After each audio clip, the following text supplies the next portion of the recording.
বলতে পারবেন এই হুজুর আওয়ামী লীগ করে, ঠিক কিনা? দানের শীষ হাতে থাকলে আপনিও বলবেন হুজুর বিএনপি করে, মার্কায় তার দলের পরিচয় দেয়, ঠিক না বে ঠিক? ও মুসলমান, কিয়ামতের ময়দানে যদি মাদকের দ্রব্যটা হাতের তালুতে নিয়ে হাসরের মাঠে উঠে, আমি মুখ দিয়া বলতে হবে না, অন্য লোকে স্লোগান দিতে হবে না, আমার মার্কায় পরিচয় দিয়া দিবে কোটি কোটি হাসরবাসীর সামনে, এই যুবকটা তো অন্য কোনো আদর্শের নয়, অন্য কোনো দলের নয়, এই যুবকটা তো হলো মাদক সেবী দলের লোক, ঠিক না বে ঠিক? ও মুসলমান, আল্লাহর হাবিব ফরমান, সাহাবীরা আমার শুনো, যে ব্যক্তি দুনিয়াতে মাদক সেবন করতে করতে তওবা করা ছাড়া তার ইন্তেকাল হয়ে গেছে, কিয়ামতের মাঠে তিনাতুল খাবাল, একটা আরবি শব্দ, তিনাতুল খাবাল থেকে আইনা, তাকে পানীয় আইনা, তাকে পান করতে দেওয়া হবে। সাহাবায়ে কেরাম বলেন, নবী গো, ওমা তিনাতুল খাবাল, তিনাতুল খাবাল আবার কি জিনিস? নবীজি ফরমান, উম্মতরে শোনো, সাহাবীরা শোনো, তিনাতুল খাবাল হলো জাহান্নামের ভিতরে একেবারে নিকৃষ্ট তলদেশে একটা জাহান্নামের গর্ত, জাহান্নামের একটা গর্ত। ওই গর্তের ভিতরে থাকবেটা কি? নবীজি বলেন, জাহান্নামীদেরকে জাহান্নামে দেওয়ার পরে আগুনে যখন জ্বালা পোড়া শুরু হয়ে যাবে, জ্বালা পোড়া শুরু হয়ে যাবে, তার শরীরের রক্তগুলি, ফুঁসগুলি বেয়ে বেয়ে পড়বে, এরকম ভাবে মহিলাদের মাসিকের রক্তগুলি সেখানে গিয়া জমবে, ওই গর্তের ভিতরে জমা হবে। এগুলোকে জাহান্নামের আগুন দিয়ে উত্তপ্ত গরম করে করে ওই মাদক সেবী যুবককে হাসরের মাঠে পান করার জন্য দেওয়া হবে। আওয়াজ দিয়ে বলেন নাউজুবিল্লাহ, নাউজুবিল্লাহ। ও মুসলমান, দুনিয়াতে কি মাথার মধ্যে যদি একটু জ্ঞান থাকে, যদি একটু সেন্স থাকে, একটু হুঁশ থাকে, কোন একজন মহিলার মাসিকের রক্ত যদি আইনা তাকে দেওয়া হয়, কেউ সেবন করবে? জোরে বলেন করবে? বেয়াদবি মাফ করবেন, এই ঘৃণিত কাজ তো আমরা দুনিয়াতে কেউ করব না। আমি আপনাদের কাছে জানতে চাই, আল্লাহর নবীর কথা সত্য না মিথ্যা? আরো জোরে বলেন, সত্য না মিথ্যা? নবীজি বলেছেন, ওই মহিলাদের মাসিকের রক্তগুলি জমবে যেখানে, ফোসা গলা রক্ত ফুসগুলি জমবে যেই গর্তের ভিতরে, সেখান থেকে এগুলিকে উঠাইয়া জাহান্নামের আগুন দিয়া আবার নতুন করে উত্তপ্ত গরম করে করে ওই জাহান্নামী মাদক সেবী যুবককে হাসরের মাঠে সেবন করতে দেওয়া হবে। নাউজুবিল্লাহ।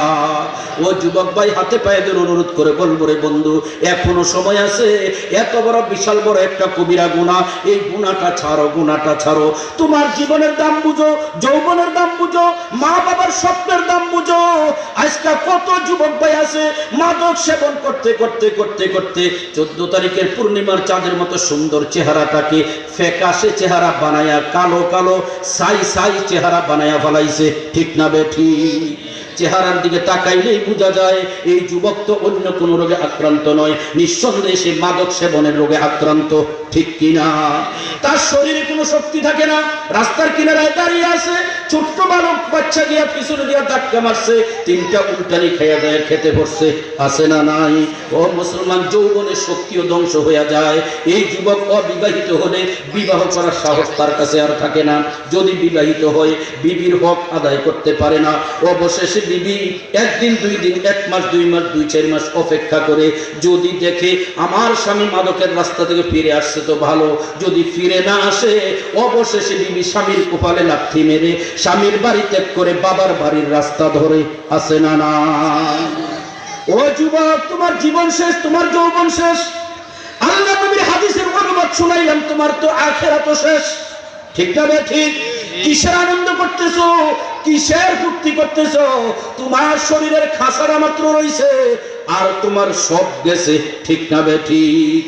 আমি তো অনেক সময় বুঝার জন্য বলি, ও মুসলমান, আমাদের কুমিল্লা থেকে মনে করেন ঢাকা শহরে 2 জন যুবক আসছে, দুনো যুবক মাদক সেবী, সরে সরে খালাতো ভাই, আছে না নাই? সারাদিন আনন্দ ফুর্তি করছে, ঘুরছে আর ঘুরছে, বিকাল বেলা যখন হয়ে আসছে, দুজন তো ফুট্টাপুর মাদক সেবী, একজনের নেশা উঠছে, পকেটে ছিল 20 টাকা, দৌড়ে যায় কোনো জায়গা থেকে একটু কিনছে, কিনে রাস্তার মোড়ে বসে বসে মনের সুখে টানছে। টানার পরে তো আস্তে আস্তে একটু শরীরটা গরম হয়, ঠিক না বেশি?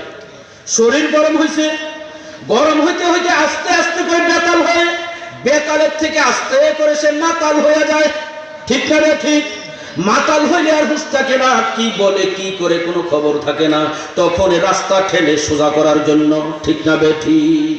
ওই যুবক মাদক সেবন করে যখন পুরোপুরি বেতাল হইয়া গেছে, মাতাল হইয়া গেছে, চোখ বড় বড় হইয়া গেছে, ডাইনে বামে সামনে পিছে বারবার তাকাইতেছে, অবশেষে তাকায়া দেখে মনে মনে চিন্তা করতেছে, আমি হত দরিদ্র মানুষ, আমার বাড়িতে কোনো দালান কোঠা বিল্ডিং বলতে কিছু নাই, ঢাকা শহরে বিল্ডিং আর বিল্ডিং, বিল্ডিং ছাড়া এদিক সেদিক নজর দেওয়ার কোনো ফাঁকা জায়গা নাই, ঠিক না ভাই? ঠিক।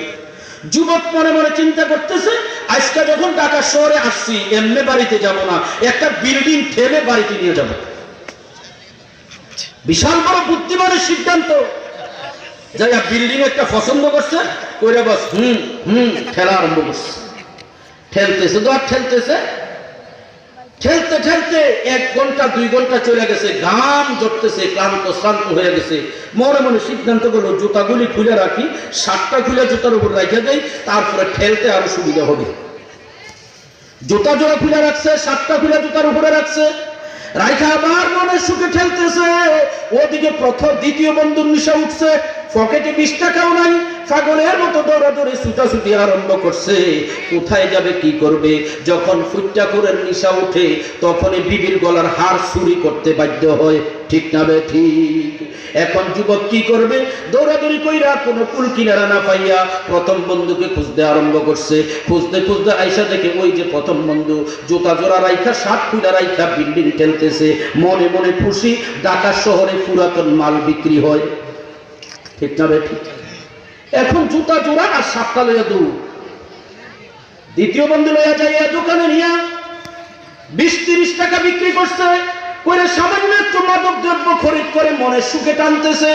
প্রথম বন্ধু বিল্ডিং ঠেলতে ঠেলতে আস্তে করে যখন হুঁশ আসছে, মনে চিন্তা করলো কতটুকু জানি আগাইলাম, বিল্ডিং নিয়ে জানি কুমিল্লার দিকে কতটুকু আগাইলাম, একটু চিন্তা করে হিসাব লাগাইয়া দেখা দরকার। পিছনের দিকে তাকাইছে, তাকায়া দেখে জুতা জোড়াও দেখা যায় না, 7টাও দেখা যায় না। মনে খুশি, কোথায় জুতা জোড়া 7 রাখছি, রাইখা বিল্ডিং ঠেলতেছিলাম, মনে হয় কয়েক মাইল আগাইয়া দিছি, যার কারণে জুতা জোড়া 7 দেখা যায় না। একটু পরে যখন আস্তে করে মাথাটা পুরো ঠান্ডা হয়েছে, এইবার এদিকে তাকায় সেদিকে তাকায়, কিরে যেখান থেকে ঠেলা আরম্ভ করলাম সেখানেই তো রইলাম, ব্যাপারটা কি? তাহলে আমার জুতা কই, আমার 7 কই? অবশেষে বুঝতে আর বাকি রইল না। হায় হায় হায়, যেখানের বিল্ডিং সেখানে পড়ে রইছে, মাঝখান দিয়ে আমার জুতাও গেছে, 7ও গেছে, ঠিক কিনা? ও যুবক ভাই, মাদক সেবন বন্ধ করো। মা বাবা তোমাকে নিয়ে কত স্বপ্ন দেখছে রে বন্ধু, লক্ষ টাকা খরচ করে তোমাকে কিন্ডারগার্টেন থেকে, স্কুল থেকে, কলেজ থেকে, ভার্সিটি থেকে পড়ালেখা করাইয়া তোমাকে একজন বড় শিক্ষিত ছেলে বানাইয়া, সোনার ছেলে বানাইয়া বাড়িতে ফিরাইয়া আনছে। তোমার প্রথম চাকরিটা হইলে তোমার 70,000 1 লাখ টাকা বেতন হইতো, ঠিক কিনা?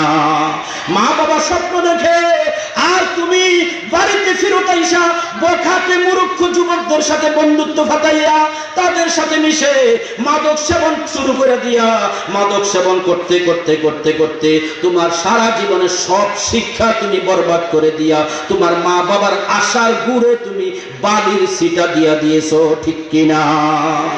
ও যুবক ভাই, তোমার মা বাবার স্বপ্ন শেষ, তোমার জীবন শেষ, তোমার যৌবন শেষ।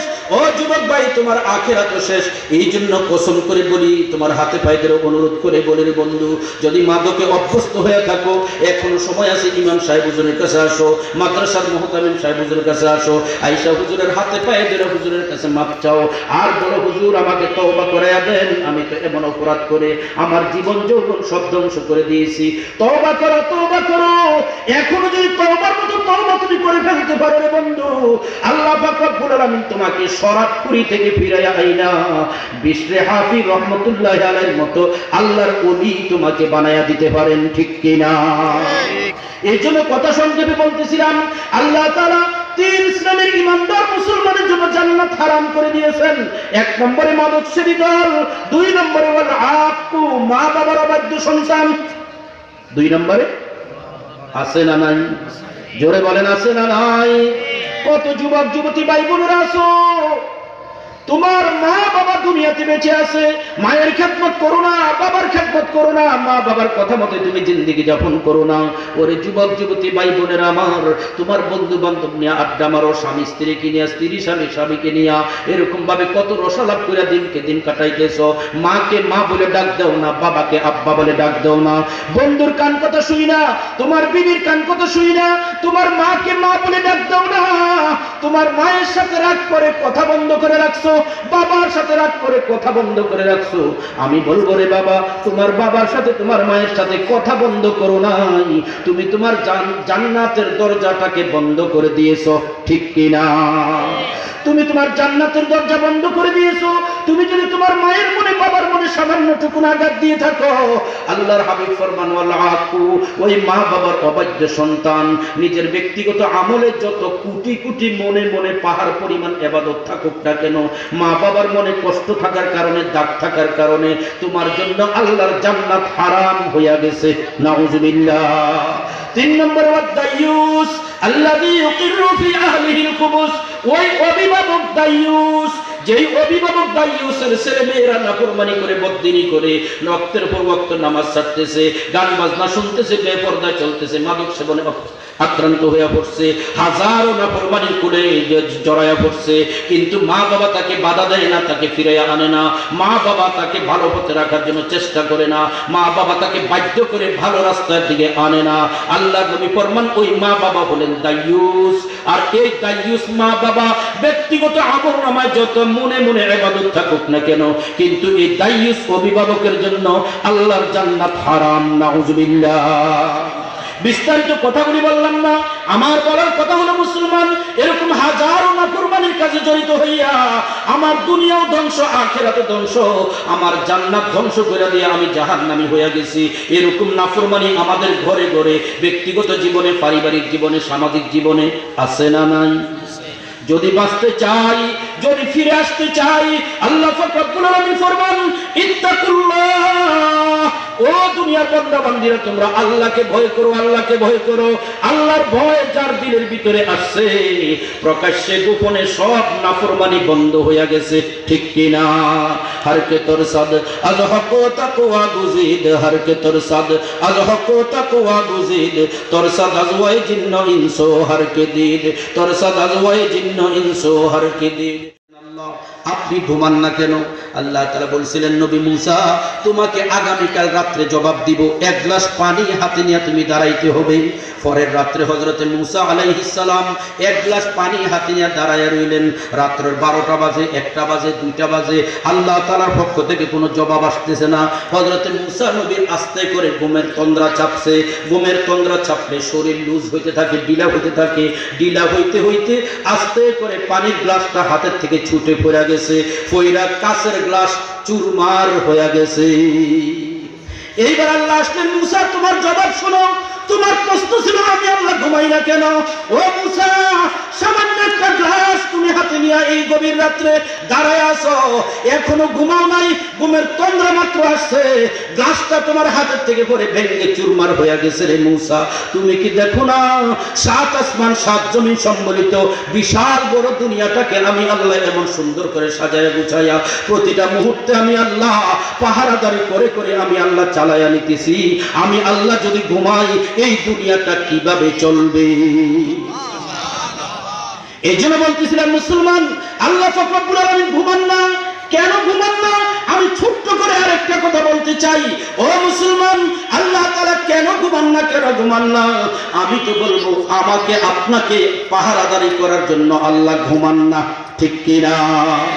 রাত্রে যখন আপনি সারাদিন কাজকর্ম করে ক্লান্ত শ্রান্ত শরীরটা নিয়ে রাত্রে যখন বিছানায় শোন আপনি ঘুমানোর জন্য, ও মুসলমান, নাক ডাকা ঘুমাইতেছেন, আরাম মতো ঘুম আসার জন্য বাতিটা পর্যন্ত বন্ধ করে দেই, ঠিক না বেঠিক? অন্ধকার হবে, নীরব নির্জন হবে, আমার ঘুম আসবে, বাতি পর্যন্ত বন্ধ করে দিলাম, নাক ডাকা ঘুমাইতে শুরু করলাম।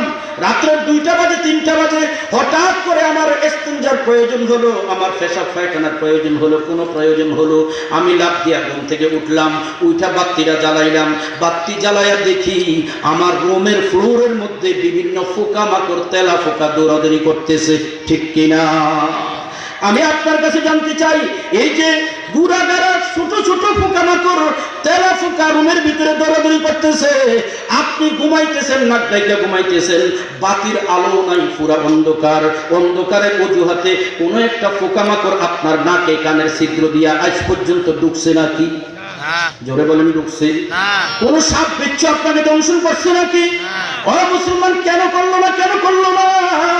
আমি বলবো মুসলমান, আপনি আর আমি সারাদিন ক্লান্ত শ্রান্ত হইয়া কাজকর্ম করে ক্লান্ত শ্রান্ত হয়ে যখন বিছানায় শুইতে গেলাম, আমার মালিক আমার মাওলা আমাকে ডাক দিয়ে বলে, বান্দা তুমি শো শো শো, তুমি ঘুমাও, আরাম মতো ঘুমাও, বাতিটাও বন্ধ করে দিয়েছো, একটা পোকামাকড় যাতে তোমার নাকে কানে ছিদ্র দিয়া ঢুকতে না পারে, তোমার কোনো ক্ষতি সাধন করতে না পারে।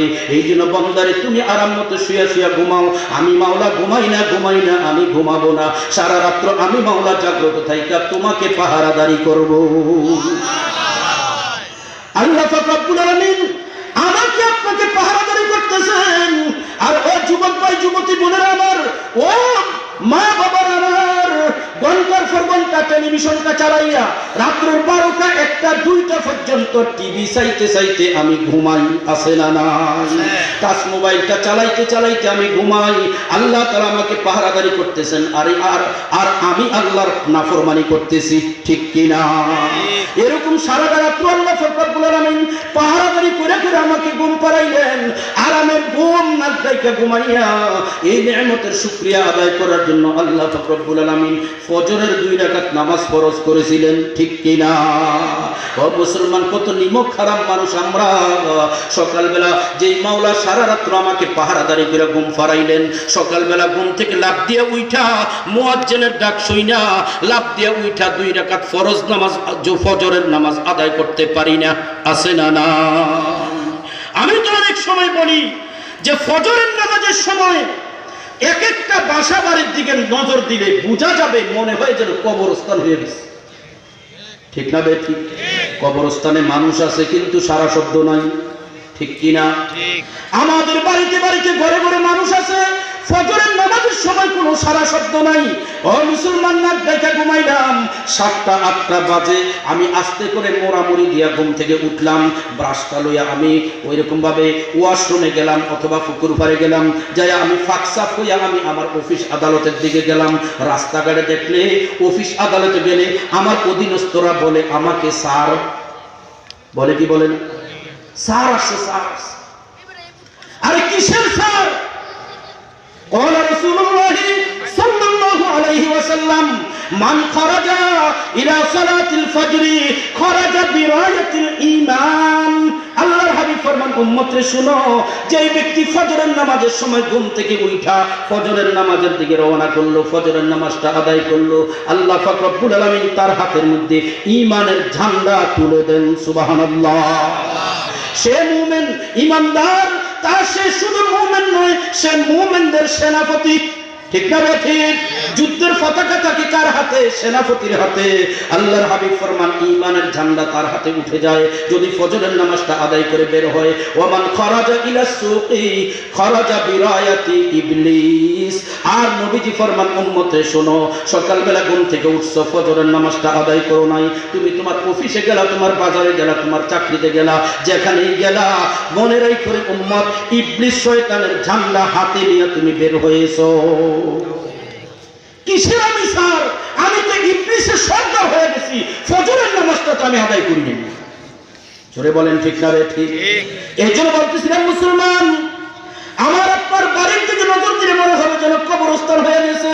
ওয়াক্তের পর ওয়াক্ত, দিনকে দিন আমার নামাজ ছুটতেছে। কেন ছুটতেছে? মাওলায়ে কারীমের ভয় দিলের ভিতরে না থাকার কারণে, ঠিক না বে? ঠিক। ও মুসলমান, ওই মা মেয়েকে বলতেছে, মেয়ে গো, কি কথা বলতেছো? উমর হয়তো নাক ডাইকা ঘুমাইতেছে, কিন্তু মেয়ে বলতেছে, মা, হযরত উমর হয়তো ঘুমাইতেছেন, কিন্তু যেই মালিকের দরবারে কিয়ামতের মাঠে হিসাব দিতে হবে, ওই মালিকও ঘুমাইতেছেন নাকি? আল্লাহ তাআলা তো ঘুমান না, আল্লাহ তো সব কিছু দেখেন। ও মা, কাল কিয়ামতের মাঠে আল্লাহর দরবারে কি জবাব দিবে? এইবার মায়ের ভিতরে চক্ষু খুলছে, কথা তো ঠিক, দুনিয়ার কারোর কাছে জবাব দেওয়া লাগবে না, কিয়ামতের দিন মাওলার দরবারে কি জবাব দিবে? ঠিক আছে মেয়ে, শুয়া যাও, ঘুমায়া যাও, আমরা দুধের সাথে পানি মিশাবো না, আগামীকাল আমাদের অভাবের সমাধান যা হওয়ার হবে, না হলে অভাবে থাকবো, তারপরও চাই না শুনা ইমানদার মুসলমান হারাম খাইতে পারে না। ধরে বলেন ঠিক না ঠিক? আমি বলি মুসলমানের একটা স্বভাব আছে, চরিত্র আছে, আদর্শ আছে। জঙ্গলে বসবাস করে একটা হিংস্র জন্তু সিংহ আছে না, একটা সিংহ হিংস্র প্রাণী, তার একটা চরিত্র আছে, স্বভাব আছে। জীবিত বকরি পাইলে জীবিত বকরির কলিজাটা চিবিয়ে চিবিয়ে খাবে, না পাইলে ফেটের ফুদার ফেটটা মাটিতে লাগায় শুয়ে থাকবে, তারপরে মরা বকরির গোশত খায় না। ঠিক না বে ঠিক? ও মুসলমান, বুঝার বিষয় হলো একটা হিংস্র জন্তু জীবিত বকরি পাইলে খাবে, না পাইলে ফেটটা মাটিতে লাগায় শুয়ে থাকবে, তারপরে মরা বকরি খায় না। আমি আর আপনি মুসলমান ইমানদার, আমাদেরও তো একটা স্বভাব আছে, চরিত্র আছে। হালাল খানা পাইলে খাবো, না পাইলে না খাইয়া ফেটটা মাটিতে লাগাইয়া শুইয়া থাকবো। তারপরে ইমানদার মুসলমান সুদ খাইতে পারে না, ঘুষ খাইতে পারে না। ঠিক কিনা? হারাম খাইতে পারে না। কেমনে খাবে মুসলমান? কেমনে খাবে? ও মুসলমান, আল্লাহর হাবিব তো বলেছেন 1 টাকার সুদ খাওয়া মানে 36 বার জিনা করলে যে পরিমাণ গুনাহ হবে, তার চেয়ে আরো মারাত্মক গুনাহ হবে। জোরে বলবেন না নাউযুবিল্লাহ? আল্লাহ নবী তো বলেছেন সুদ খাইছো মানে 70 প্রকারের গুনাহে তুমি জড়ায়া গেছো। একেবারে সর্বছোট্ট নিম্ন স্তরের গুনাহটা হলো আইয়াম কিহার রাজুল উম্মাহু, সুদখোর যেন তার মায়ের সাথে জিনা করলো। জোরে বলবেন না নাউযুবিল্লাহ? ও মুসলমান, একজন যুবক যত বখাটে চরিত্রহীন হোক না কেন, মায়ের সাথে খারাপ কাজ করতে যায় না। ঠিক না বে ঠিক? যদিও কোনো যুবক মাতাল হইয়া মায়ের সাথে খারাপ কাজ করে ফেলে, সমাজ যদি জানতে পারে, আমি তো বলবো সমাজের যদি ঘৃণা থাকে, আগুনের কুণ্ডুলি বানায়া যুবকটাকে লোকালয়ে আইনা ওই আগুনে ফালাইয়া জ্বালাইয়া ফোড়াইয়া শেষ করে ফেলবে। ঠিক কিনা? মায়ের শরীরে হাত দিয়েছে, মায়ের সাথে খারাপ কাজ করেছে, এই ফোড়া কোপাল এই বখাটে যুবককে এই সমাজে রাখা যায় না। ও মুসলমান, এটা তো আমাদের আত্মমর্যাদা, আমাদের মনের ঘৃণা।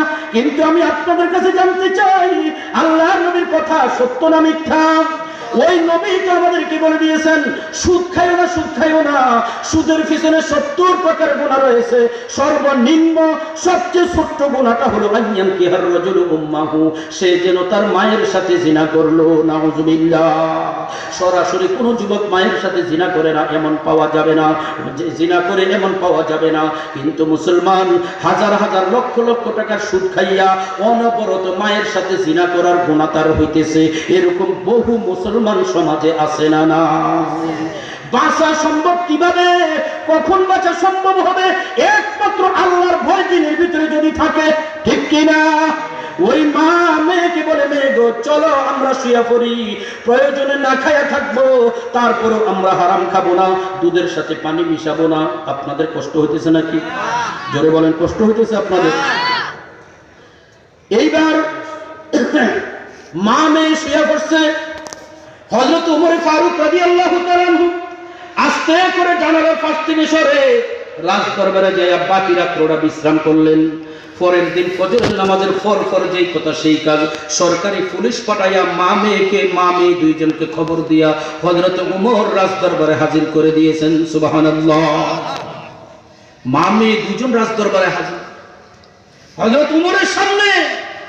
ব্যাপার কি? মা তাকায় মেয়ের দিকে, মেয়ে তাকায় মায়ের দিকে। কিরে, যেখানে বাঘের ভয় সেখানেই নাকি রাত্র হয়। ঠিক না বেটি? যে উমরের কথা প্রথমে ভয় করেছি, সেই উমরের হাতে আজকে 7 সকালে ধরা পড়ে গেলাম, বাকিটা তো রয়েই গেছে। ঠিক না বেটি? কি উপায় হবে? কি উপায় হবে? টেনশনে পেরেশানিতে চেহারা লাল লাল হয়ে গেছে। মা মেয়ে দুইজন ভয়ে আতঙ্কিত। হযরত ওমর তাদের চেহারার দিকে দেখেই বুঝে ফেলেছেন, ভয়ে থরথর করে কাঁপতেছে, মা মেয়ে আতঙ্কিত হয়ে গেছে।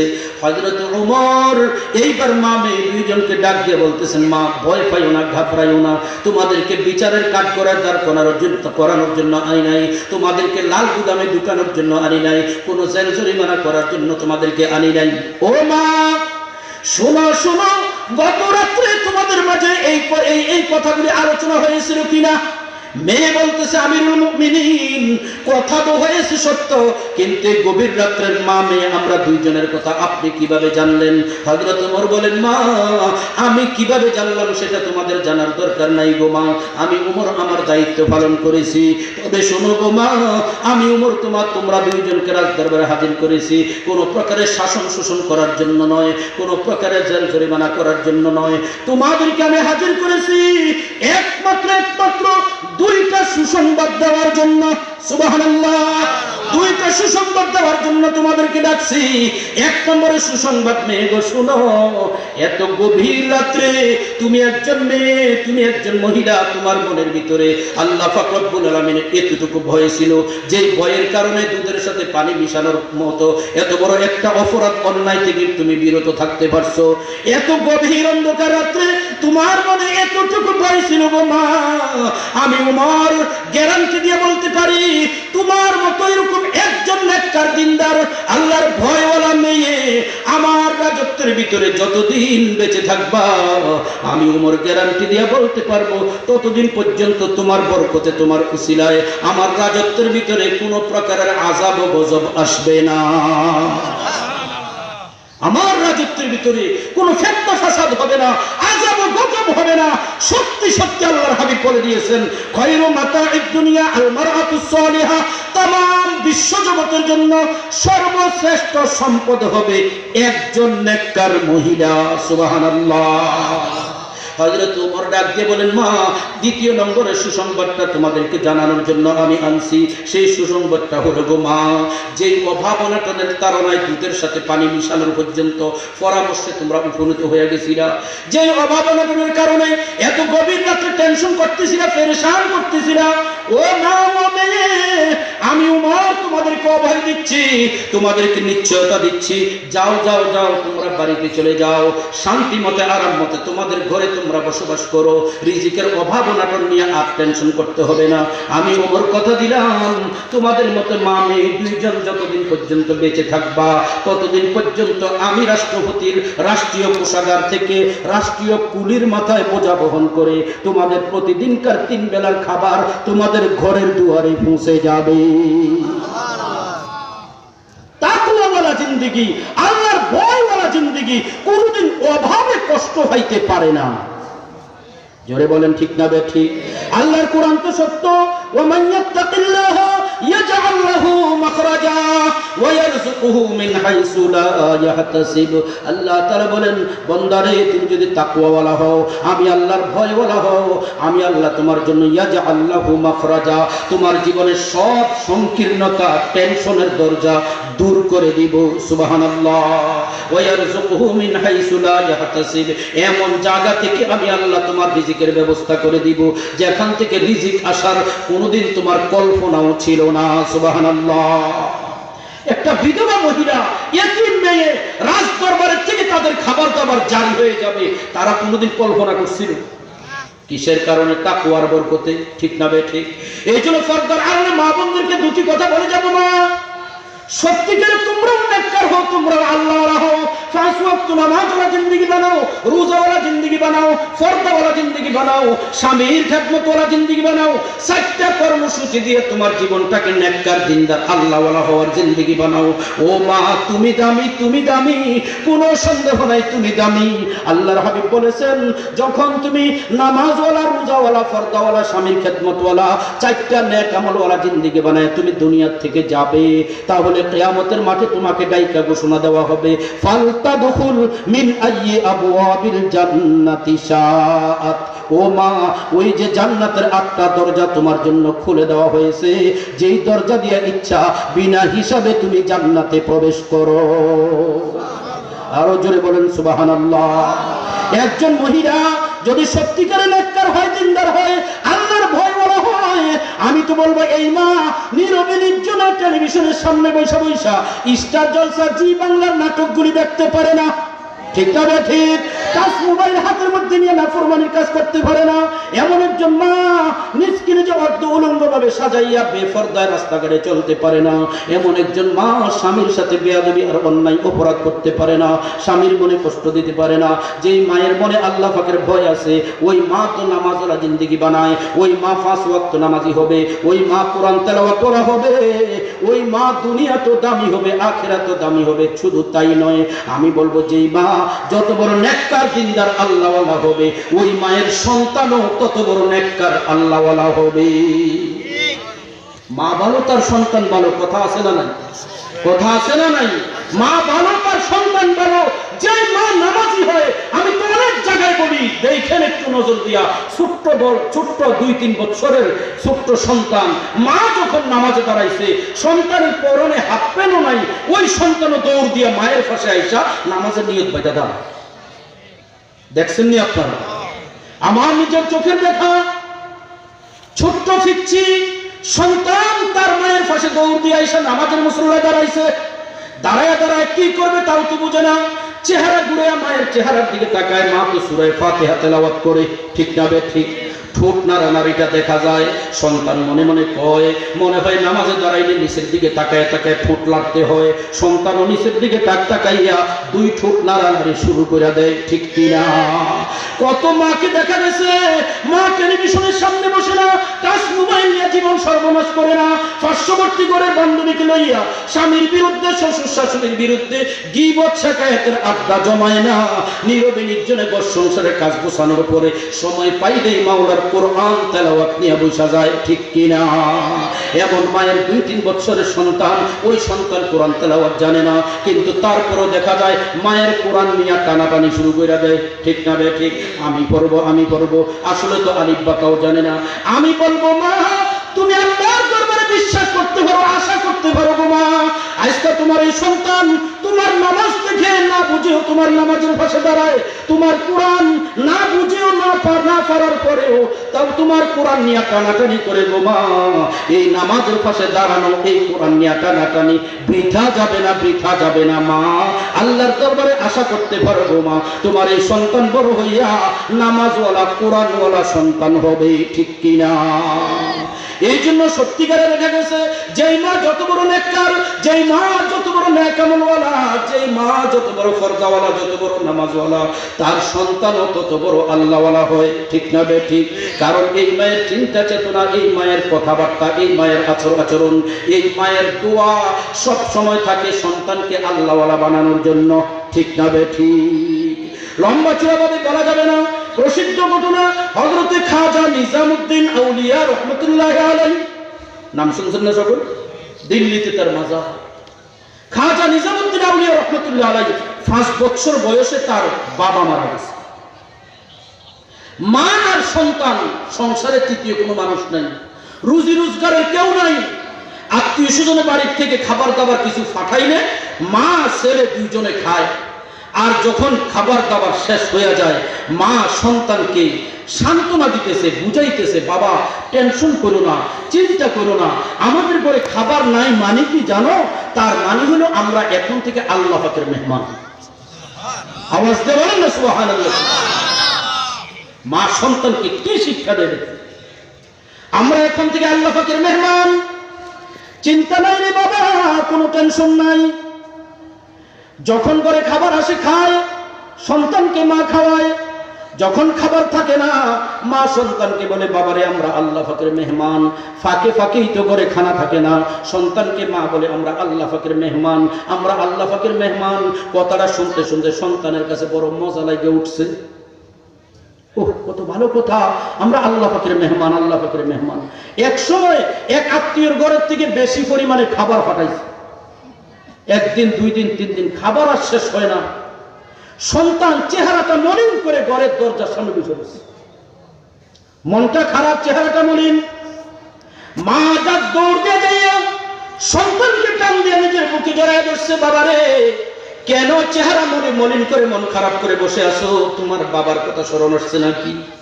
কোনো সমস্যা হয়েছে নাকি? সন্তান নিজামুদ্দিন বলে, মা না না, কোনো সমস্যা নাই, বাবার কথাও স্মরণ হয় নাই, কোনো টেনশনও আমাকে ধরে নাই, তবে মনটা খারাপ লাগতেছে গো মা, আজকে কয়েকদিন হইয়া গেল আপনি আমাদেরকে আল্লাহর মেহমান বলেন না। আজ কয়েকদিন হয়ে গেল আপনি আমাকে ডাক দিয়ে বলেন না যে বাবা আমরা আল্লাহ পাকের মেহমান, আমার কাছে ভালো লাগে। 5 বছরের বাচ্চা কেমন আল্লাহর ওলি হয়ে গেছে, না খাইয়ে থাকতে রাজি, তারপরও আল্লাহ পাকের মেহমান হবে।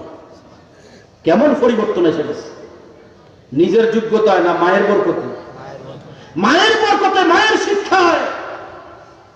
মা সন্তানকে নিয়ে ঘর সংসার করতেছে, লালন পালন করতেছে। একদিন মা অসুস্থ হয়ে গেছে, অসুস্থ রোগ বিছানায় শায়িত। মা আল্লাহর ওলি, আল্লাহর ওলিদের দুনিয়া থেকে যাওয়ার সময় হয়ে গেলে তাদের মনে খবর হয়ে যায়, ঠিক না ঠিক? মা খবর হয়ে গেছে আমি আর বেশিক্ষণ বাঁচবো না, বেশি দিন বাঁচবো না। সন্তানকে ডাক দিয়ে বলে, বাবা রে আমি তো অসুস্থ হয়ে গেছি, আমি আর বেশি দিন বাঁচবো না। এই কথা বলার সাথে সাথে সন্তান বুক ফাটায় কান্না শুরু করে দিল। মা কান্না করতেছি গো মা, আমার 5 বছর বয়সে আমার আব্বা মারা গেছে, আপনি মা আমাকে লালন পালন করেছেন, দেখাশোনা করছেন, আপনার কাছে আমি আশ্রয় নিয়েছি, তত্ত্বাবধানে ছিলাম। ও মা এখন আপনি বলতেছেন আপনারও বেশি দিনের সময় নাই, আপনিও যদি মারা যান তাহলে মা আমাকে কে আশ্রয় দিবে, কার আশ্রয় আমি থাকবো, কে আমার দেখাশোনা করবে? এই টেনশনে আমার কান্নাকাটি আসতেছে। এইবার মা সন্তানকে বলে, বাবারে কান্না করো না, আগামীকাল সকালে তোমাকে বলবো তোমার দেখাশোনা কে করবে, আগামীকাল সকালে তোমাকে বলে দিব। এই কথা শুনে সন্তানের মন খুশি হয়েছে। মা মনে হয় রাত্রে একটা চিন্তা ফিকির করে আত্মীয় স্বজনের সাথে পরামর্শ করে আমার একজন অভিভাবক ঠিক করবে। প্রকাশ্যভাবে জিনিসটা এমন রাত্র শেষ হলো। পরের দিন সকাল হইতে না হইতে বাবা নিজামুদ্দিন মায়ের পাশে এসে হাজির। মা আপনি না বলছেন আজকে সকালে বলবেন, আমার দেখাশোনার দায়িত্ব কার কাছে যাবে? মা বলতেছে, বাবারে আর একটু থামো, আর একটু দেরি করো। আর একটু দেরি করলো। এইবার কিছুক্ষণ পরে বাবা সন্তান নিজামুদ্দিনকে ডাক দিয়া কাছে আনছে। নিজামুদ্দিন কাছে আসো, আমি মায়ের কাছে আসো। নিজামুদ্দিন দৌড় দিয়া মায়ের পাশে এসে বসছে। মা নিজামুদ্দিনের ডান হাতটাকে মা নিজের ডান হাত দিয়া ধরছে, দইরা উপরের দিকে উঠাইয়া ধরছে, দইরা আল্লাহ পাক রব্বুল আলামিনকে ডাক দিলেন, আল্লাহ আমার এই সন্তান 5 বছর বয়সে তার বাবা মারা গেছে, তার দেখাশোনার তত্ত্বাবধানের দায়িত্ব আমার কাছে ছিল। আজকে আমিও দুনিয়া থেকে চলে যাইতেছি, আমার এই সন্তানের কি হবে, আমার এই সন্তানের দেখাশোনা কে করবে? কেউ নাই, কেউ নাই, কেউ নাই। ও আল্লাহ, আমি মা আমার কলিজার টুকরা নিজামুদ্দিনকে আপনার রহমতের কোলে দিয়া গেলাম, লালন পালন করে বড় করে তুলবেন। ও হইয়া গেছে। আমি বলবো, মা আজকে তুমিও যদি নিজামুদ্দিনের মা হতে পারো, তুমিও যদি নেককার দিনদার আল্লাহওয়ালা হতে পারো, আইজও সম্ভব নবী রাসূল দুনিয়াতে আসবে না, খাজা নিজামুদ্দিন আইজও দুনিয়াতে আসতে পারে, ঠিক কিনা? ও মুসলমান, তুমি মা নেককার দিনদার আল্লাহওয়ালা হয়ে দেখো। শাহ ওয়ালিউল্লাহ বুখারী, শাহ ওয়ালিউল্লাহ রহমাতুল্লাহি আলাইহি, দেহলভী রহমাতুল্লাহি আলাইহি এমন একজন আল্লাহর ওলি ছিলেন। ছোট্ট করে ঘটনাটা বলবো মুসলমান। শাহ ওয়ালিউল্লাহ মুহাদ্দিস দেহলভী রহমাতুল্লাহি আলাইহি আমাদের আলেম ওলামারা জানেন। ও মুসলমান, হাদিসের সনদ পরস্পর যদি বয়ান করতে যায়, শাহ ওয়ালিউল্লাহ মুহাদ্দিস দেহলভীর নাম বাদ দিয়া হাদিসের সনদ বয়ান করা যায় না। অর্থাৎ সারা উপমহাদেশে যত হাজার হাজার লক্ষ লক্ষ মুহাদ্দিস আছে, সব মুহাদ্দিস শাহ ওয়ালিউল্লাহ মুহাদ্দিস দেহলভীর ছাত্র। ওই শাহ ওয়ালিউল্লাহ মুহাদ্দিস দেহলভী এত বড় আল্লাহর ওলি কিসের কারণে হয়েছেন, কিসের বরকতে হয়েছেন? আমি বলবো সর্বপ্রথম তার গোড়ার কৃতিত্বটা হলো তার মায়ের কৃতিত্ব, ঠিক কিনা? শাহ ওয়ালিউল্লাহ মুহাদ্দিস দেহলভীর মা গর্ভে যখন সন্তান আসছে, সন্তান গর্ভে নিয়ে কোনোদিন টেলিভিশনের সামনে বসে নাই, সন্তান গর্ভে নিয়ে কোনোদিন টাচ মোবাইল হাতে নেয় নাই, সন্তান গর্ভে নিয়ে কোনোদিন বেপরদায় চলে নাই, সন্তান গর্ভে নিয়ে 5 ওয়াক্ত নামাজ বর্জন করা তো দূরের কথা, জীবনে তার কোনোদিন তাহাজ্জুদের নামাজও কাজা হয় নাই। সুবহানাল্লাহ। ওই মা গর্ভে সন্তান নিয়মিত শেষ রাত্রে তাহাজ্জুদের নামাজ আদায় করে আল্লাহর দরবারে কান্নাকাটি করে দোয়া মুনাজাত করে করে প্রতি রাত্রে তাহাজ্জুদের মধ্যে এরকম ভাবে কাটায়। এক রাত্রে গর্ভে সন্তান নিয়ে মা তাহাজ্জুদের নামাজ আদায় করে দুটি হাত আল্লাহর দরবারে তুলে মা দোয়া করা আরম্ভ করে দিয়েছেন, আল্লাহর দরবারে কান্নাকাটি করতেছেন। নেককার দিনদার আল্লাহওয়ালা সন্তানের জন্য আল্লাহর কাছে দোয়া করতেছেন, দোয়া করতেছে।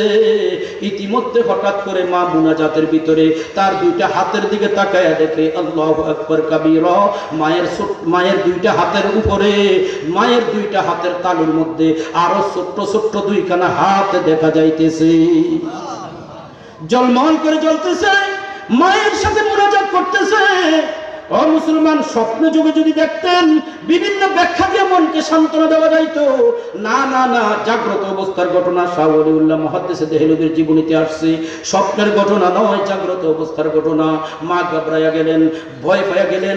মুনাজাত শেষ করে স্বামী ছিলেন শাহ আব্দুর রহিম রহমতুল্লাহ আলাইহি, স্বামীকে ডাকাই আনছেন। স্বামী গো, ঘটনা তো এমন এমন, আমি ভয় পাইয়া গেলাম, আমি ঘাবড়াইয়া গেলাম। এইবার স্বামী বিবিকে ডাক দিয়ে বলতেছে, বিবি গো, ভয় পাইও না, ঘাবড়াইও না, আমি তোমাকে বলতে বলে গিয়েছি এই জমানার কুতুবউদ্দিন বখতিয়ার কাকি রহমতুল্লাহ আলাইহি আমাকে ডাক দিয়ে নিয়ে বলছিলেন, ও বাবা শাহ আব্দুর রহিম, তুমি যখন বিবাহ করবে তোমার বিবির গর্ভে এমন সন্তান হবে যেই সন্তানটা বিবির গর্ভেই আল্লাহর ওলি হইয়া যাবে। যেই সন্তান বিবির গর্ভে আল্লাহর ওলি হয়ে যাবে, এই সন্তান দুনিয়াতে যখন জন্ম নিবে তুমি এই সন্তানের অন্য কোনো নাম না রাখা ওলিউল্লাহ, আল্লাহর ওলি নাম রেখে দিও।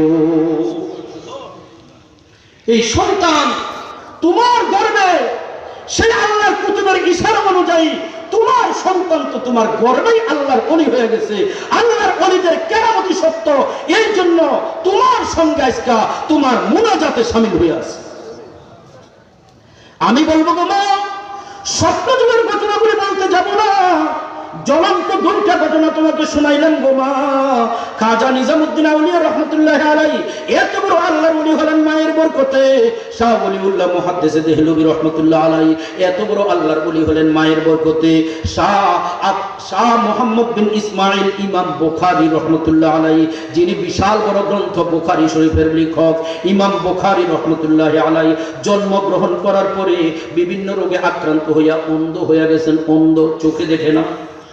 নাবালেগ মাসুম শিশু মুহাম্মদ বিন ইসমাইল অন্ধ হয়ে গেছেন। মা সন্তানকে নিয়ে ডাক্তারের দুয়ারে দুয়ারে ঘুরে, ডাক্তাররা পরীক্ষা নিরীক্ষা করে বলতেছে, মা তোমার এই সন্তানের দৃষ্টিশক্তি আর ফিরে আসবে না, তুমি ফেরেশানি করে টাকা পয়সা খরচ করে কোনো লাভ নাই, সন্তান কিনে বাড়িতে চলে যাও, বাকি জীবনে এই সন্তান অন্ধই থাকবে। ডাক্তারের থেকে নৈরাশ হয়ে গেল না? মা দুনিয়ার ডাক্তার থেকে নৈরাশ হয়ে গেলেন। আসল ডাক্তারদের ডাক্তার যিনি, রহমান রহিম আল্লাহ, ওই মা ছিলেন আল্লাহওয়ালা মা। আল্লাহ পাকের রহমত থেকে নৈরাশ হন নাই, সুবহানাল্লাহ।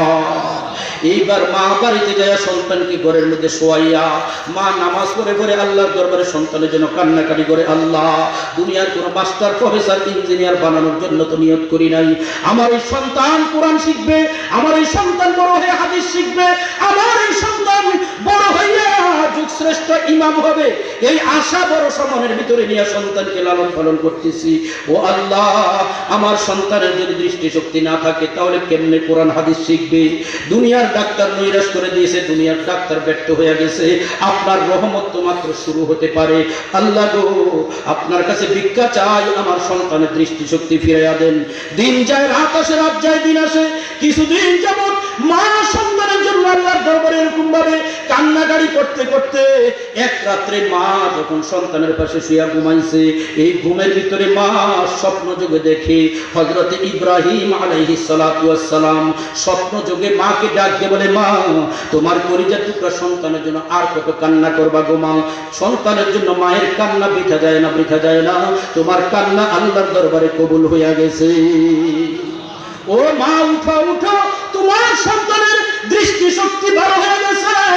এইবার মা স্বপ্ন ভাঙছে, স্বপ্ন শেষ হয়েছে, লাফ দিয়া উঠা বুক বড় আশা নিয়া সন্তানকে ডাক দিয়া বলে, মোহাম্মদ বিন ইসমাইল উঠো উঠো উঠো। সন্তানকে ডাক দিয়া যখন জাগাইছে, ও মুসলমান মা সন্তানের দিকে তাকায়া দেখে সন্তান জাগ্রত হইয়া সুস্থ মানুষের মতো দুইটা চক্ষু খুলিয়া মায়ের দুই চোখের দিকে তাকাইয়া আছে। এই জন্য বলতেছিলাম, গো মা, তুমি যদি আজকে নামাজওয়ালা কোরআনওয়ালা মা হতে পারো, তুমি যদি নেককার দিনদার হতে পারো, গো মা, তোমার সন্তানও নেককার দিনদার হবে। সম্ভব কিভাবে? একমাত্র আল্লাহর ভয় যদি দিনের ভিতরে থাকে। ইয়া আইয়ুহাল্লাযীনা আমানুত্তাকুল্লাহ, আল্লাহ পাক রব্বুল আলামিন এই জন্য বলেন, ও ঈমানদার, তুমি যদি সুদ ঘুষ মুক্ত মুমিন হতে চাও, ও ঈমানদার, তুমি যদি গীবত শাকায়াত মিথ্যা মুক্ত মুমিন হতে চাও, তুমি যদি মাদক সেবন মুক্ত মুমিন হতে চাও, ও ঈমানদার মুমিন, তুমি যদি অর্থবহ মুমিন হতে চাও, নামের মুমিন না হইয়া খাঁটি মুমিন হতে চাও, তাহলে তোমার জন্য একটা কর্মসূচি হলো ইত্তাকুল্লাহা হাক্কা তুকাতিহি। তুমি আল্লাহ পাক রব্বুল আলামিনকে ভয় করো, ভয় করার মতো ভয় করো, ভয় করার মতো তোমার যতটুকু সাধ্য আছে ততটুকু সাধ্য দিয়া তুমি আল্লাহ তাআলাকে ভয় করো।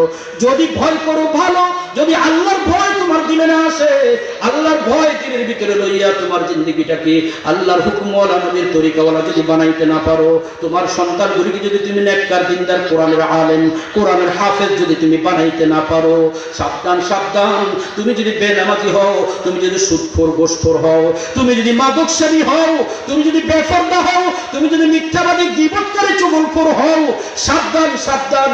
ওয়ালা তামুতুন্না, আল্লাহ পাক রব্বুল আলামিন বলেন, ও দুনিয়ার নামের মুসলমানেরা মুমিনেরা, আমি আল্লাহ তোমাদেরকে নিষেধ করে দিলাম, ওয়ালা তামুতুন্না, কখনো তোমরা মৃত্যুবরণ করিও না। ওয়ালা তামুতুন্না, তোমরা কখনো মৃত্যুবরণ করিও না। মৃত্যুবরণ করা লাগবে কি লাগবে না? জোরে বলে লাগবে কি লাগবে না? মওত কি কাউকে ছাড়বে? ও মুসলমান, দুনিয়ার সব কিছু ছাড়তে পারে, মওত আপনাকে ছাড়বে না, কবরস্থান আমাকে ছাড়বে না। ঠিক না? ঠিক। আমার ইচ্ছা থাকুক আর না থাকুক, কবরস্থানে আমাকে যাইতেই হবে। ঠিক কিনা? শাহ বাহলুল রহমতুল্লাহ আলাইহি অনেক বড় একজন আল্লাহ করেছিলেন। তার ঘরে চুরি হয়েছে, তার মুরিদানরা ভক্তবিন্দু চোর তালাশ করতেছে, হাটে বাজারে রাস্তাঘাটে এরকম ভাবে বনে জঙ্গলে চোর খোঁজাখুঁজি করতেছে, চোর তালাশ করতেছে। এত বড় আল্লাহর ওলির ঘরে চুরি হইল, এটা কোনো কথা হলো নাকি? কিন্তু যার ঘরে চুরি হয়েছে, শাহ বাহলুল রহমতুল্লাহ আলাইহি নীরবে নির্জনে কবরস্থানে যাইয়া বসে রইছে। পাড়া প্রতিবেশী সবাই রাগে খেপে গেছে। আপনার ঘরে চুরি হলো, আমরা চোর তালাশ করতে করতে না খায় না দায়া দৌড়দৌড়ি করতেছি, আর আপনি নিশ্চিন্তায় কবরস্থানে বসে রয়েছেন, আপনার কোনো টেনশন নেই। শাহ বাহলুল রহমতুল্লাহ বলতেছেন যে হ্যাঁ সত্যি, তোমরা যেমন চোর খুঁজতেছো, আমি চোরকেই তালাশ করতেছি। সুবহানাল্লাহ বলবেন। তোমরা যেরকম চোর খুঁজতেছো, আমি শাহ বাহলুল চোর তালাশ করতেছি। তবে মনে রাখো বন্ধুরা, চোর তালাশ করতে করতে তোমরা পাইতেও পারো, নাও পাইতে পারো, কিন্তু আমি যে পদ্ধতিতে তালাশ করতে বসছি, আজ না কাল, কাল না পরশু, একদিন না একদিন চোর আমার হাতে ধরা পড়বে। জোরে বলেন না সুবহানাল্লাহ। কি অর্থ? হযরত শাহ বাহলুল রহমতুল্লাহ বুঝাইয়া দিলেন, চোর যেখানে যাক, একদিন না একদিন তার মরণ হবে, এই কবরস্থানে তাকে আসতেই হবে। ঠিক না বেঠিক? এই কবরস্থানে আসতে হবে, এই মরণ কাউকে ছাড়বে না। এই তাম দুনিয়ার জিন্দেগিটা হলো একটা স্বপ্ন। রাত্রে যখন স্বপ্নে দেখি যে না আমি এই দেশের প্রেসিডেন্ট হয়ে গেছি, আমি বাড়ি গাড়ির মালিক হয়ে গেছি, আমি এরকমের 7 মহাদেশের মালিক হয়ে গেছি, একটু পরে যখন স্বপ্ন ভাঙছে, যে ভাঙ্গা করে শুয়ে স্বপ্নে দেখছি, ওই ভাঙ্গা করে শুয়ে রইছি। ঠিক না বেঠিক? আল্লাহ বলেন, मौत किया मुख्तसर एक ख्वाब है, दुनिया किया मुख्तसर एक ख्वाब है, मौत किया उस ख्वाब की ताबीर है, मौत किया उस ख्वाब की ताबीर है। ओ दुनियार मानुष सुनो, এই দুনিয়াটা হলো একটা স্বপ্ন, মৃত্যুটা হলো স্বপ্নের ব্যাখ্যা। দুনিয়াটা স্বপ্ন, এর বেশি কিছু না। আজকাল ছেলে মেয়ে বিবি বাচ্চা করতে করতে নিজের কাজ বন্ধ করে দিয়ে পরের কাজ করতেছে। ঠিক না ব্যক্তি? ও মুসলমান, এই যে কোটি কোটি টাকার সম্পদ আমি জমা করতেছি, নাক নিচে না খায়া পর্যন্ত মেহনত করতেছি, সুদ নাই, ঘুষ নাই, হালাল নাই, হারাম নাই, যেমনি খাইতেছি জমা করতেছি, এগুলো কি আমি ভোগ করবো না আসলে সন্তানেরা ভোগ করবো? মুসলমান, চক্ষু বন্ধ হইতে দেরি হবে, আমার সন্তানেরা এগুলোর মালিক হইতে দেরি হবে। ঠিক না ভাই? ঠিক। অতএব আমি ফরের কাজ করতেছি, ফরের কামড়া দিতেছি, আমার কাজ ছিল নামাজ, ওই ব্যবসা বাণিজ্যের কারণে আমি নামাজ ছাড়তেছি। আমার কাজ ছিল জিকির তেলাওয়াত, আমার দুনিয়া করতে করতে আমার কোরআন তেলাওয়াত বন্ধ, আমার নামাজ বন্ধ, আমার হালাল গেজা বন্ধ, আমার জিকির আজকার বন্ধ। এরকম ভাবে আমার নিজের কাজ বন্ধ করে আমি ফরের কাজ করতেছি।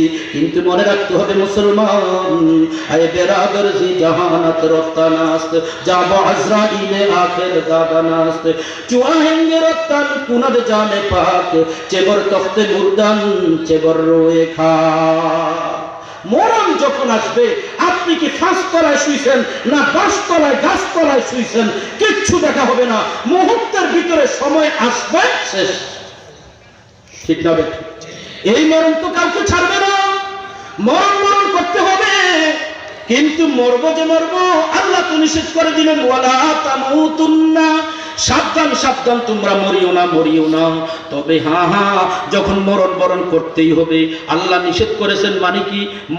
মৃত্যু বরণ করতে নিষেধ করেন নাই, বরং বলছেন ইল্লা ওয়া আনতুম মুসলিমুন।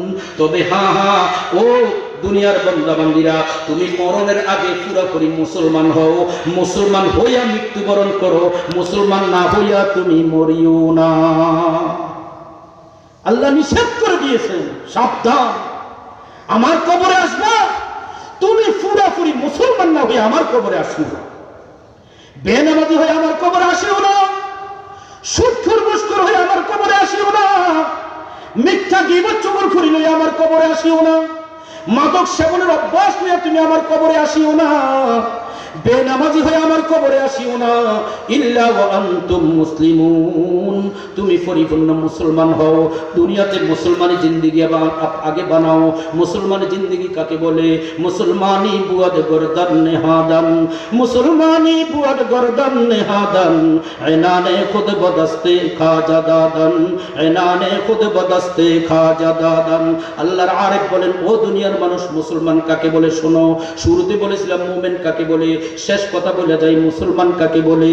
মুসলমান বলে, আল্লাহর আরেফ বলতেছেন, মুসলমান বলে তাকে, ও মুসলমান, যার গলার ভিতরে একটা রশি বাঁধা থাকে, এই রশিটার এক মাথা আপনার আমার গলায়, আরেকটা মাথা হলো মালিকের হাতে। ঠিক কিনা?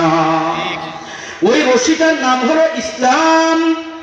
এই ইসলাম নামক রশির একটা মাথা আমার গলায়, আরেকটা মাথা মাওলাই কারিমের হাতে। মাওলাই কারিম যেদিকে টানবেন আমাকে সেদিকে যাইতে হবে। মাওলাই কারিম আমাকে দিয়া যা বলান তা বলতে হবে, যা করান তা করতে হবে, যেদিকে চলান সেদিকে চলতে হবে। মাওলা বলেন, বান্দা তুমি মসজিদের দিকে চলো, আমি টেলিভিশনের দিকে চলবো, হবে না। মাওলা বলবেন, বান্দা তুমি হারাম খাও, আমি হারাম খাবো, হবে না। মাওলা বলেন, বান্দা তুমি নামাজ পড়ো, আমি নামাজ পড়বো না, হবে না, হবে না, হবে না। ও মুসলমান হওয়া যাবে না। মুসলমান হতে হলে ইসলামের কর্মকাণ্ডগুলিকে লইয়া নিজের জীবনটাকে মুসলমানের জিন্দেগি বানাইতে হবে। ঠিক কিনা? এটাকে আল্লাহ তাআলা বলেছেন, ইল্লা, সাবধান ওয়া আনতুম মুসলিমুন, তোমরা পরিপূর্ণ মুসলমান হইয়া তারপরে মৃত্যুবরণ করো। ও মুসলমান, এজন্য কোরআনে কারিমের আয়াতটুকু তেলাওয়াত করেছিলাম, আমরা যেন অর্থগতভাবে কাজের মুমিন হতে পারি। দরকার আছে না? কাজের মুমিন হতে হলে আমার বলা ঠিক হতে হবে, চলা ঠিক হতে হবে, করা ঠিক হতে হবে। এগুলো ঠিক বানাইয়া আমাকে যেন আমি পরিপূর্ণ মুমিন বানাইতে পারি, চেষ্টা করার দরকার আছে না নাই? যদি মৃত্যুবরণ করতেই হয়, মরণ বরণ করতেই হয়, নিজকে নিজে পুরোপুরি মুসলমান বানানোর দরকার আছে না না? একটা যুবক ভাই, একজন বৃদ্ধ বাবা, পর্দার আড়ালের মা বোনেরা, আল্লাহর হুকুম নবীর তরিকাওয়ালা জিন্দেগি, মুসলমানি জিন্দেগি বানাইয়া, ইমানি জিন্দেগি বানাইয়া, খাঁটি মুসলমান হইয়া যদি মরণ বরণ করতে পারি, তাহলে আল্লাহ পাকের অনুমতি আছে, আসো আমার কবরে আসো। ঠিক না ভাই? ঠিক।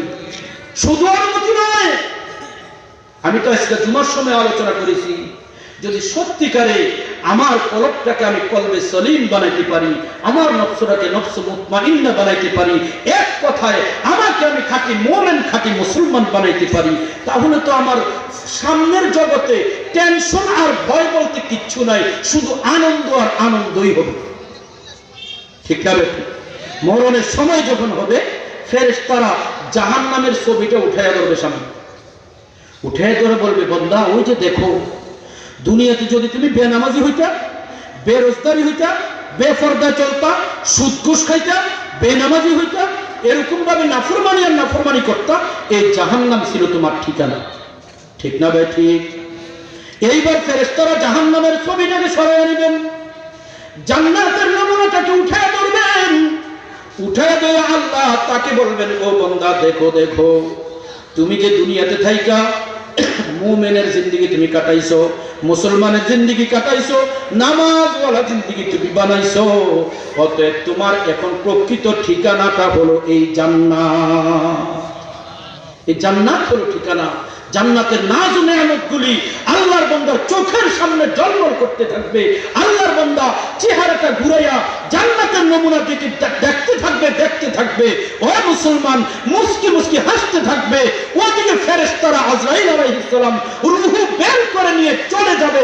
আল্লাহর বান্দা কেউ হবে না, আস্তে করে ঘুমায় পড়বে। আওয়াজ দিয়ে বলেন না সুবহানাল্লাহ। নবীজি উদাহরণ দিয়ে বুঝাইছেন, মা সন্তানের মুখে দুধ দিয়া সন্তানকে ঘুম পাড়ায়, সন্তান দুধ টানতে টানতে ঘুমাইয়া পড়ছে, মা দুধ সন্তানের মুখ থেকে উঠাইয়া নিয়ে আসছে, সন্তান একটু টেরো পায় না। ঠিক না? ঠিক। নেককার দিনদার আল্লাহওয়ালা ব্যক্তিদের রূহ যখন কবজ হবে, আস্তে করে তার রূহ বের হয়ে যাবে, আল্লাহর বান্দা হাসতে হাসতে ঘুমাইয়া পড়বে, একটু টেরো পাবে না। ও মুসলমান, মরণের সময় জান্নাতের নমুনা দেখার নিয়ত আছে না নাই? আগ্রহ আছে না নাই? দুনিয়াতে ইহুদি নাসারাদের টেলিভিশনগুলি দেখা বন্ধ করতে হবে। জোরে বলেন ঠিক না? ঠিক। দুনিয়াতে টাচ মোবাইল নাসারি বন্ধ করতে হবে, দুনিয়াতে বেফরদায় চলা বন্ধ করতে হবে, দুনিয়ার চক্ষুকে হারাম থেকে বন্ধ করতে হবে। বন্ধ করে দেখেন, মরণের সময় আল্লাহ জান্নাত দেখালে তারপরে মরণ দিবে। জোরে বলেন ঠিক না? ঠিক। আরে ফেরেশতারা তো আপনাকে টাচও করবে না, টাচও করবে না। ওলামায়ে কেরাম সাক্ষী, হাদিস শরীফে আসছে, জান্নাতি রেশমি রুমাল নিয়ে ফেরেশতারা আসবেন, আর সেই দূরে রুমালটা বিছাইবেন, বিছায় সেখান থেকে দাঁড়ায় দাঁড়ায় ডাকতে থাকবে, ইয়া আইয়াতুহান নাফসুল মুতমাইন্না, হে নেক আমলওয়ালা আত্মা, আল্লাহর হুকুমের গোলামি করনেওয়ালা আত্মা, আসো আসো, ইরজিই, ফিরে চলো ফিরে চলো। কি ফিরত যায় কোথায়? আমি কুমিল্লা থেকে আপনাদের কাছে আসছি, আল্লাহ পাক হায়াতে কুলাইলে, সুস্থ ভাবে নিলে আবার আমি আমার আপন ঠিকানা কুমিল্লাতে ফিরত যাব। ঠিক না? ঠিক। অতএব ফিরত যায় আপন ঠিকানার দিকে। আল্লাহর কোরআন বলতেছে, তখন বলা হবে ইরজিই ইরজিই, ফিরত চলো ফিরত চলো। কোথায় ফিরত যাব? আমরা কোত্থেকে আসছি? এই শব্দে আমাকে আপনাকে স্মরণ করাই দিছে, আমাদের প্রকৃত বাড়ি হলো জান্নাত। ঠিক না? আমরা জান্নাত থেকে আসছি, প্রকৃত ঠিকানা হলো জান্নাত। জান্নাত থেকে আমরা দুনিয়াতে আসছি। এই মরণের সময় যদি আমি জান্নাতি কাজকর্ম করে মরণের দুয়ারে যাইতে পারি, ফেরেশতারা বলবে ইরজিই, তুমি ফিরত চলো ফিরত চলো। বলে কোথায় যাব? বলে ইলা রব্বিকি, তোমার রবের কাছে। কোথায় যাইবা? কোনো টেনশন নাই, পেরেশানি নাই, তোমার রবের কাছে চলো। ও মুসলমান, এই যুদ্ধে বলা হয়েছে আল মাউতু জাসরুন ইউসিলুল হাবিবা ইলাল হাবিব, মউত মৃত্যু হলো একটা ব্রিজ, একটা ফুল, যেই ফুলের ওই পারে আল্লাহ পাক রব্বুল আলামিন অবস্থান, আর এই পারে আমার অবস্থান। আমার মৃত্যু নামক ফুলটা আমি অতিক্রম করব, আমার রবের রহমতের কোলে উঠতে আমার দেরি হবে না। ইরজিই ইলা রাব্বিকি, ঘোষণা দেওয়া হবে, যদি ভয় পাও না, রাদিয়াতান মারদিয়া, তোমার সারা জিন্দেগি তুমি রবের উপরে রাজি ছিলা, আজকে তোমার মরণ হইতেছে, সুসংবাদ নাও, গ্রহণ করো, তোমার রব তোমার উপরে রাজি। রাদিয়াতাম মারদিয়া, বলে আমি এখান থেকে ফিরে আমি কোথায় যাব কোথায় যাব?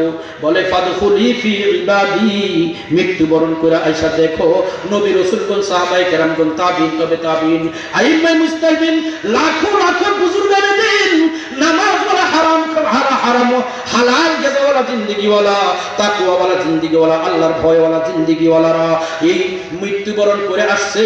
আয়েশা তারা জান্নাতে যাওয়ার জন্য কাতার বন্দী হইয়া দাঁড়াইয়া আছে, ফয়সালার জন্য তারা অপেক্ষায় আছে।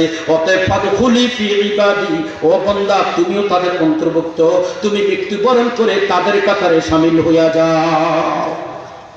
তুমি তাদের কাতারে অন্তর্ভুক্ত হও, তাদের কাতারে অন্তর্ভুক্ত হইয়া ওয়াদখুলিল জান্নাতি, আমার এই নেককার মানুষগুলো যখন আমার জান্নাতে প্রবেশ করবে, তুমিও হাসতে হাসতে বিনা হিসাবে তাদের সাথে আমার জান্নাতে চলে যাও। ও মুসলমান, সেই জান্নাত আমাদের দরকার আছে না নাই? সেই জান্নাতে যাওয়ার আমাদের দরকার আছে না নাই? যদি থাকে আমাকে খাঁটি মুমিন বানাইতে হবে, খাঁটি মুসলমান বানাইতে হবে, আমার বলা, আমার চলা, আমার করা আল্লাহ পাকের ইচ্ছা মতো বানাইতে হবে, নবীজির তরিকাওয়ালা বানাইতে হবে, আল্লাহর মুহাব্বতওয়ালা, নবীজির মুহাব্বতওয়ালা বানাইতে হবে, মাদ্রাসার মুহাব্বত, মসজিদের মুহাব্বতওয়ালা, কোরআনের মুহাব্বতওয়ালা বানাইতে হবে। এর বিপরীতে ব্যতিক্রম কোনো উপায় নাই। কি বলেন, ঠিক না বেঠিক? কোনো উপায় নাই। ভালো হবার চেষ্টা করি, ভালো মানুষের সাথে চলি। ইহদিনাস সিরাতাল মুস্তাকিম, আল্লাহ তাআলা এক নম্বরে দোয়া শিখাইছেন, বান্দা তুমি সিরাতুল মুস্তাকিমের হেদায়েতের দোয়া চাও। দুই নম্বরে সিরাতাল্লাযিনা আনআমতা আলাইহিম, যাদেরকে হেদায়েত দেওয়া হয়েছে তাদের সাথে তুমি চলো। এজন্য হেদায়েতের দোয়া আল্লাহর কাছে করতে হবে, ভালো হইতে হবে, চেষ্টা করতে হবে, আর ভালো মানুষের সাথে চলতে হবে।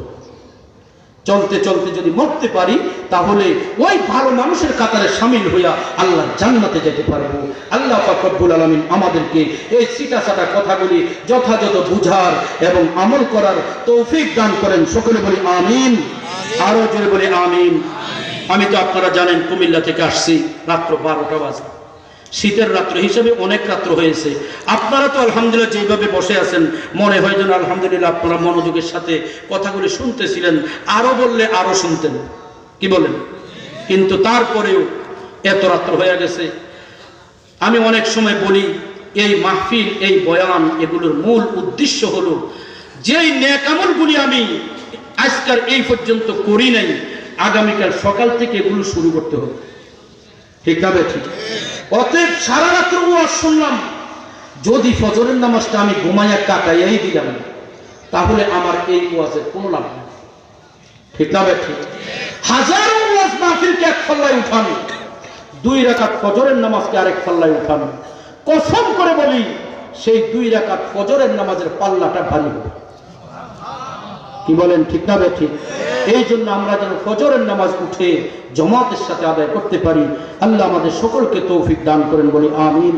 যুবক ভাইদেরকে উদ্দেশ্য করে, মা বোনদেরকে উদ্দেশ্য করে, বৃদ্ধ বাবাদেরকে উদ্দেশ্য করে যে কথাগুলি বলেছি, আল্লাহ তাআলা আমাকে এবং আপনাদের সকলকে আমল করার তৌফিক দান করেন, বলি আমিন। ইসলাম সাহেব দামাত বারাকাতুল্লাহ আলাইহি অনেক বছর ধরে আপনাদের এখানে আছেন। ছোটবেলায় একসাথে লেখাপড়া করেছি, এরপর থেকে দীর্ঘকাল, বলতে গেলে 2 যুগেরও বেশি দেখা সাক্ষাৎ নেই। কেন জানি এই বছর হঠাৎ করে ফোন দিয়ে বসছেন, যোগাযোগ করলেন। আমি তো আসলে কুমিল্লার মানুষ, পল্লী অঞ্চলের মানুষ, গ্রামে গঞ্জে ছোটখাটো 2-4টা প্রোগ্রামে যাই, আল্লাহ তাআলা নেন। ঢাকাতে খুব কমে আসা পড়ে, নারায়ণগঞ্জ অতীতে কয়েকটা প্রোগ্রামে আসা হয়েছে বিভিন্ন জায়গায়, কিন্তু সাধারণত দূরে যাওয়ার ইচ্ছাও হয় না। মাদ্রাসায় শিক্ষকতা করি, ক্লাস করি, এই জন্য কাছে দাঁড়ে ঘুরি, যাতে করে আমার ক্লাসের সমস্যা না হয়। এবার আমার মহতারাম দোস্ত শ্রদ্ধাভাজন ভাই যখন তলব করেছেন, বিশেষ করে ওনার এখানে আসা এবং ওনার সাথে সাক্ষাৎ হওয়া, ওনার এই পরিবেশটা দেখার জন্য আরো বেশি মনের আগ্রহ হয়েছে। এই জন্য আসার জন্য নিয়ত করেছি। আপনাদের মহাব্বতের দোয়ায় আল্লাহ তাআলা আসার তৌফিক দান করেছেন। এই জন্য আমরা বিশেষভাবে দোয়া করি, আল্লাহ পাক রব্বুল আলামিন এই মাদ্রাসাকে, মসজিদকে যেন পুরোপুরি কবুল ও মঞ্জুর করেন। এই মাদ্রাসাকে আল্লাহ পাক রব্বুল আলামিন জাহিরি, বাতিনি, ইলমি, আমলি, মালি, তরবিয়তি সব ধরনের তরাক্কি নসিব করেন। প্রতিষ্ঠাতাদের দান সৎকারী আপনারা যারা আছেন, সকলের জন্য এই মাদ্রাসা নাজাতের উসিলা হয়ে যায়। মাদ্রাসার প্রতিষ্ঠাতা মুহতামিম যিনি ছিলেন জনাব হযরত মাওলানা শামসুল হক সাহেব রহমতুল্লাহি আলাইহি, তিনি রমজানের আগে ইন্তেকাল করেছেন, 3-4 দিন আগে। আল্লাহ তাআলা হযরতকে মাগফিরাত এবং রফে দারাজাত নসিব করেন।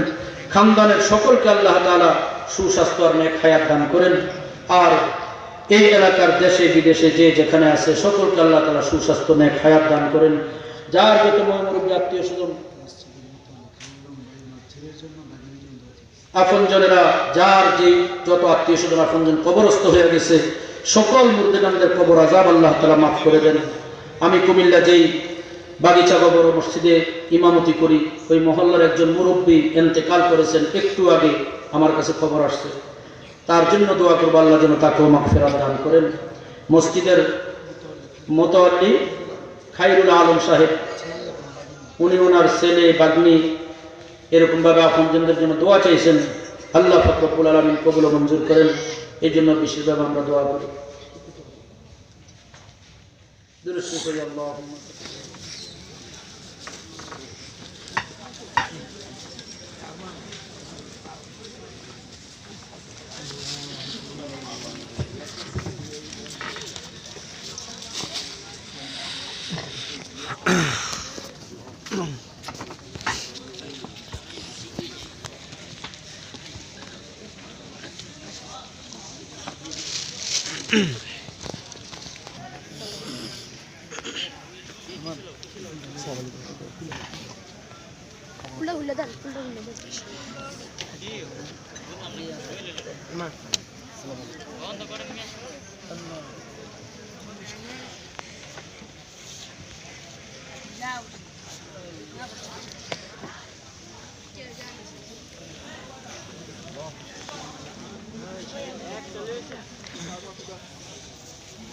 একটা নাইলে আরেকটা লো ওই খারাপ